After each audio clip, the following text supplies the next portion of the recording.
Marketing and Sales Academy for Coaches. So thanks to anyone who is joining me live on this Facebook Live. Thrilled to have you here as my very first live guests and founding members. Last week we spoke about goals and the fact that there were two different types of goals. And if you remember, we spoke about achievement goals, which were the goals that you wanted to achieve at the very end, versus process goals, and actually how research showed that people who focused on the process goals were so much more successful in reaching getting the end result and in sustaining and maintaining their efforts. Now today I want to talk specifically about what it takes to actually get coaching clients, and how much time and effort you need to put in on an ongoing basis to make those successful sales. And I've got some stats that are going to make you sit back in your seat. So I hope you are sitting down while you're watching this. And also, because it's my personal mission to make marketing your coaching practice as easy and stress-free as possible, I've provided a link to a guide infographic that I've created in the intro to this video on how to create an entire month's worth of social media content from just one original piece of work, because you are going to see by the end of this video how much time we actually need to spend focusing on that sales process. So for those of you who don't know me, I'm Megan Hudson. I'm a business and marketing coach with almost 20 years experience in the coaching industry and a decade's experience in marketing and advertising prior to that. I specialize in helping coaches find and define your niche, which is one of the best ways of future-proofing your coaching practice. And I've actually just been invited to write an article on the importance of finding and defining your niche for an international coaching magazine, which I'm really, really excited about. But I also teach coaches like you how to market your practice without spending a cent, because very few of us, when we're first starting our coaching practices, have got unlimited marketing and advertising budgets. So you can learn more about my one-on-one VIP coaching package or my 12-week coaching program by visiting my website www.nicheintelligence.co.za.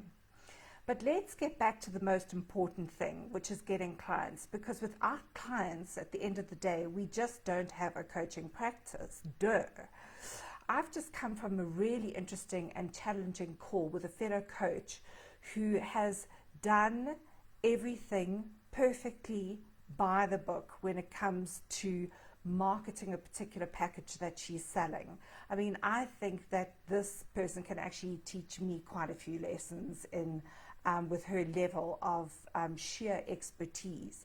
But she suspects that what she is offering is not positioned correctly in relation to the price of her package, and that there's some sort of dissonance there. Pricing is quite a tricky thing, and especially when we first come into the coaching industry.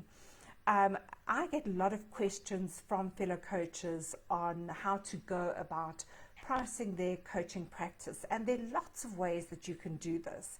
So you can price an entire package. So you might say to a potential client, okay, if we work together for a period of 6 coaching sessions or 12 coaching sessions, which is more of a standard in the industry, in that time, this is what we will focus on, and this is what we will achieve. And price your coaching accordingly, and get them to pay up front for the entire package.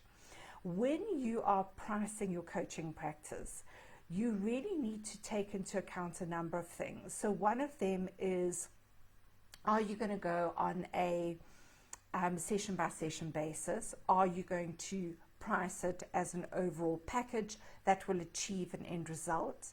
You need to take into account your experience as a coach. the experience that you bring into the coaching industry from where you've come from, your level of education, both as a coach and education that you have that is not necessarily coaching specific, but that adds to your overall business acumen and skills and the level at which you operate.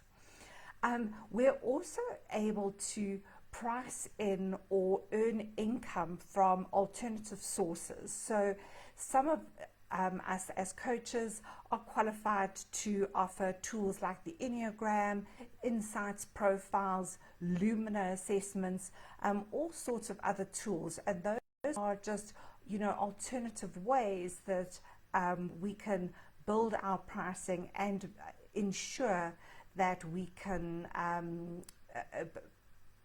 offer something that has a definite outcome, but might be at a kind of lower price risk for our potential client. So let me bring this a little bit closer, this whole pricing thing and sales thing a little bit closer to home. I've got a friend who is a brilliant business coach, and towards the end of last year, she was starting to plan for 2020 and looking at what kind of an income she needed, but also on a different level, what kind of an income she wanted to bring in on a monthly basis.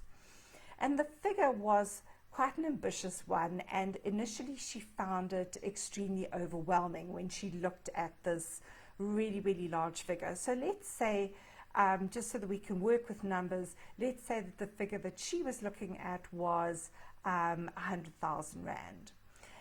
It so happened that at the same time I was running a 5-day challenge on how to get more coaching clients, and on one of the days of the challenge I looked specifically at pricing your coaching practice and setting your income goals for the coming year. One of the things that I've advised everybody on the course to do was to work out, firstly, how many hours they wanted to work on a daily basis.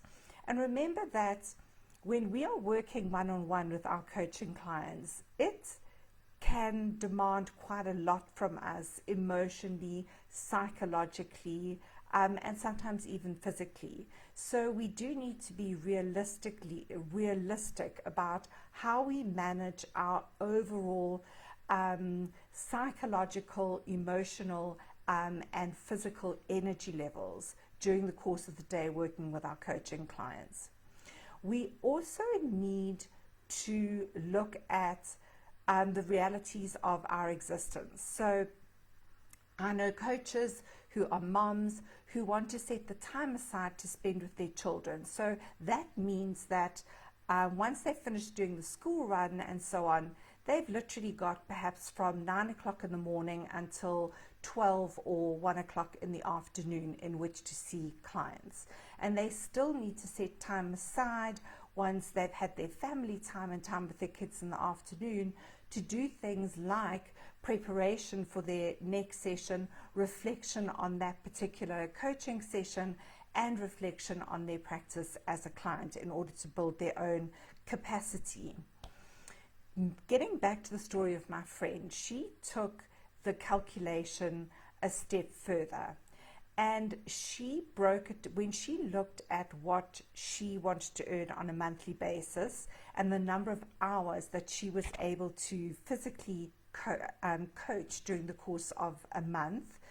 She worked out that the number of clients that she needed in her pipeline at any one time was, I think the figure was about 24 clients that she needed to be working with in any one given month. And she was then able to calculate the hourly rate that she needed to be able to charge those people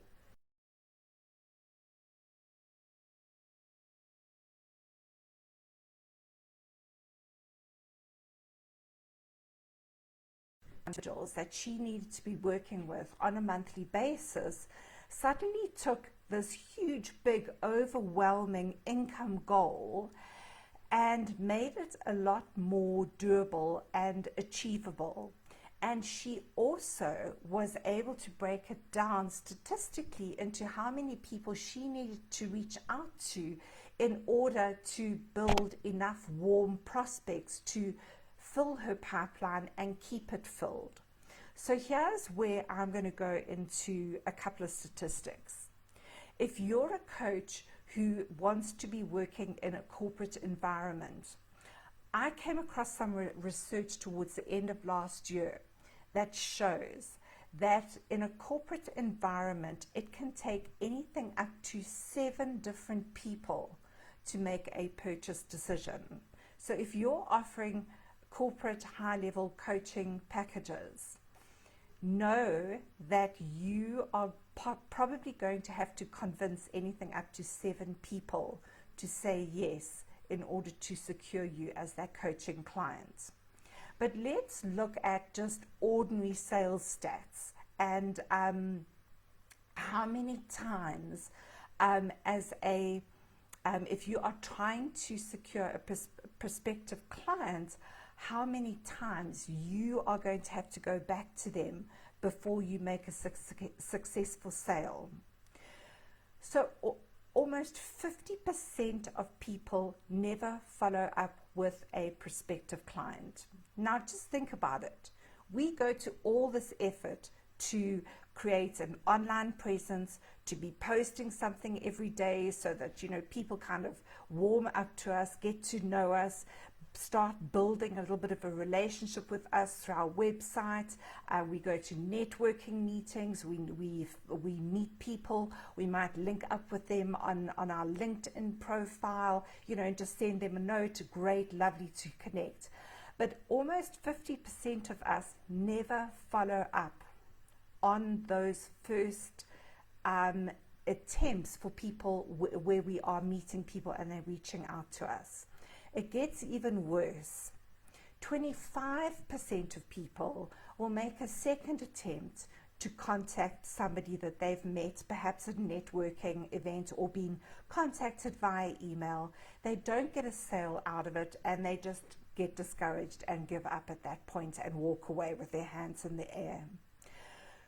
Only 12% will make it to a third attempt at a point of contact with that person, and they then give up and walk away. Only 10% will maintain contact beyond that third point of contact. In other words, only 10% of all of the coaches out there who are looking for business from the same pool of clients that you are looking for will take the time to actually build some kind of a relationship beyond a third point of contact. And let's look at what we know statistically about when sales are made. And I want to ask you, are you one of those 10%? Are you one of the 10% of people who gives up at the third attempt?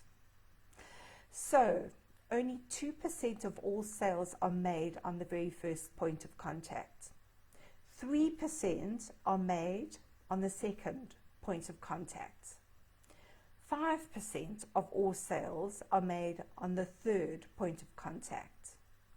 10% are made on the fourth point of contact. So what you're seeing now is the warmer the relationship is, exponentially your chances of actually making a sale grow that much higher.